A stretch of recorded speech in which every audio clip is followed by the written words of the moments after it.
It's your first year with the Rep. You came on in September, the beginning of September, as the artistic director. You could have never imagined that your first season was going to end like this, right? Like how do you even prepare, especially moving to a new city? You cannot prepare for a pandemic and this type of response at all. I'll share two quick things. One, I was joking with some colleagues recently. I have a master's of fine arts in directing from Carnegie Mellon University, and they definitely did not teach how to lead through a pandemic in grad school, and nor did in my time helping lead other companies around the country. Nothing compares to this. Even the financial crash of 2007, 2008 really did not have the same type of profound impact on our arts organization. How are you communicating with other artistic directors around the country? Are you kind of winging this on your own? Yeah. Is there a conglomeration of artistic directors that are communicating, hey, this is what I'm doing and this is what's working? I mean, Yeah. how is that working during this time that's so brand new? Yeah, it is one of the really truly remarkable things about my first year here in Kansas City. My wife and twins and I came here. I came here last September. My family joined me in January. We are very new to this community and to the city.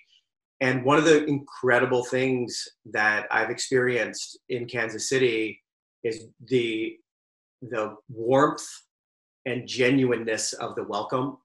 And I felt from the day I interviewed and then the day I started my first day as the artistic director of KC Rep, just folded into this community in remarkable ways. And I don't know how I would be navigating this moment as the new artistic director of my first artistic director position I've held.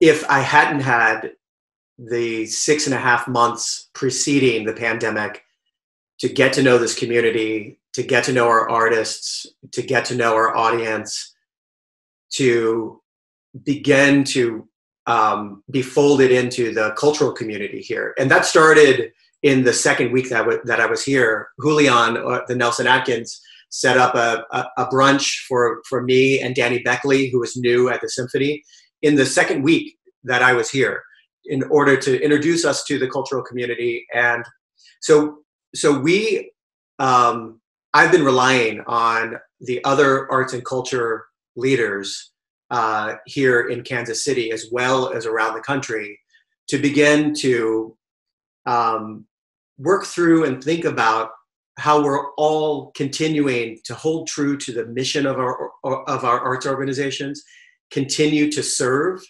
our community, even when the heart of what many of us are doing has been interrupted and disrupted by the virus. So one thing I know, since you're not from Kansas City, I grew up here. I've been here basically for 45 years, always called Kansas City home, no matter where I've been in the country or where I was at. Is a perspective of the cultural landscape of Kansas City to somebody from the outside, and then the reality of what you saw when you got here, if that perception changed, or just your general thoughts on the culture of Kansas City. Yeah, Brad, I am going to have a classic response for you, which is I'd never been to Kansas City until my first interview. And that was last summer. And from the moment I touched down, one, because I didn't have a lot of perspective on the city, but two, the perceptions that I had were really surface.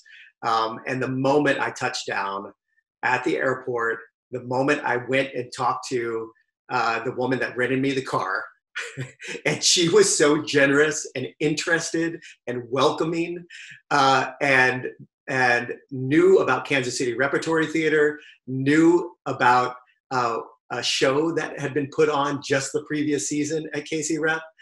From that moment, I really recognized the deep love that this city has for arts and culture and the history of arts patronage. And then as I got to know the city through that interview process, and then, you know, my third visit here, I moved here on my third visit to Kansas City, and it surprised me in every single way. I knew about the reputation of Kansas City Repertory Theater. It has a national reputation. I did not understand the breadth of arts and culture here and how deep it is, and the degree to which it is supported both on the audience side and also on the foundation and philanthropy side. And it is really incredibly rich. And I coming from Chicago, which has one of the best theater scenes in the world, and this is a much smaller market here, but even in terms of theater, I was so taken by the vibrancy of the theater scene here, particularly for a city this size. And it is one of the things that gives me hope and is heartbreaking in this moment is that it really felt like when I arrived here, there was, for arts and culture generally, and also for theater, with the larger companies in town and smaller companies in town, a real renaissance happening in the arts.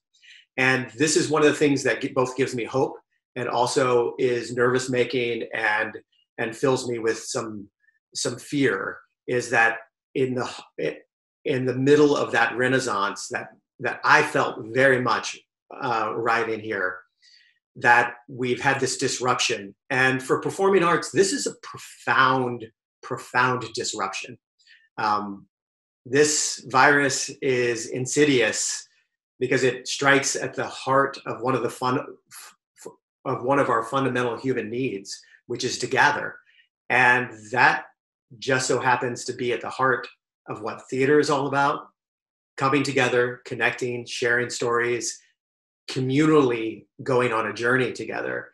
And that strikes at the heart at a lot of our arts organizations, particularly our performing arts organizations, as well as our visual arts organization. As an artistic director, one of your jobs is to creatively lead a company or the theater into, you know, almost giving it its identity, I would say, as a creative outlet in the community.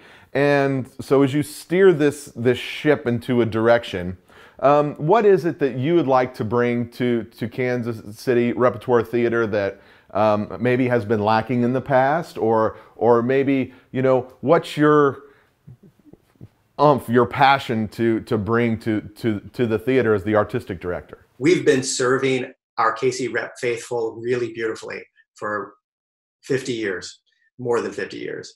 And the thing that I feel like I'm really bringing in partnership with our executive director, Angela Garris, is in this next era, a focus on really serving this community and expanding who has access to the experience and the powerful experience of live performance. And so this has been something that we have been working passionately on throughout this year. And in both we're working on blowing the doors off of our theaters. And we're doing that in two ways. One, we're working to program works that open the doors wider, that reflect more of this community. And through that programming and also wraparound experiences, invite more people to walk across the threshold of Kansas City Repertory Theater.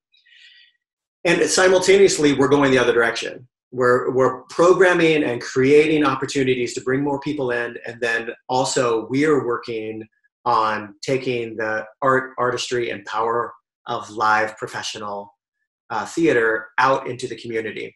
So a program that I am deeply passionate about, that we're beginning to understand how the realities of the pandemic are going to affect this program, but it is central to the future of this organization, is this program called KC Rep for All, which takes live professional theater out into the community in significant ways, to communities that right now we're not in dialogue with, and performs in community centers and recreation centers and libraries all around the KC region, to overcome some barriers of perception that people may have about theater, or economic barriers, or barriers of geography, or barriers of perception, really. And so this program is an example of how we're going out into the community in a goal to serve and serve more deeply a broader range of Kansas City audiences, because I believe deeply, deeply, deeply that art and performing arts are a fundamental human right. Well, Stuart, thank you so much for your time. I appreciate you communicating what's going on in both in your life as an artistic director, what's going on with the Rep, how we can look forward to next season.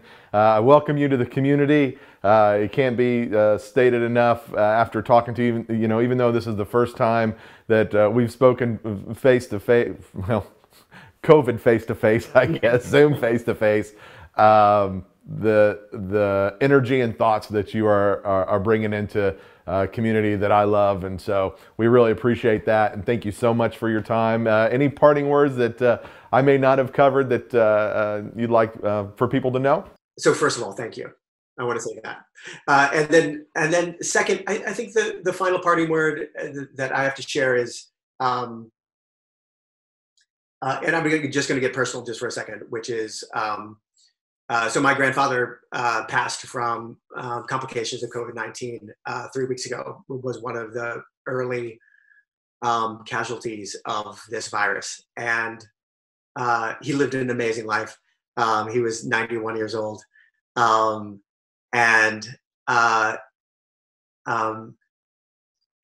I think it's important for people, now that we're a month into this, to continue to shelter in place and continue to do the positive work of protecting one another, because it's up to all of us to be a part of protecting the most vulnerable.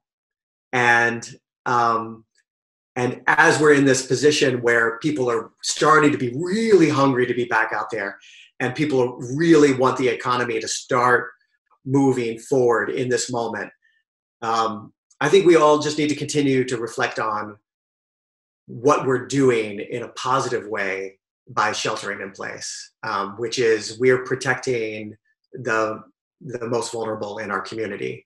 That doesn't mean we're not going to have losses. We're all going to be touched by this, and we're all going to have losses, and we're going to lose people that we love.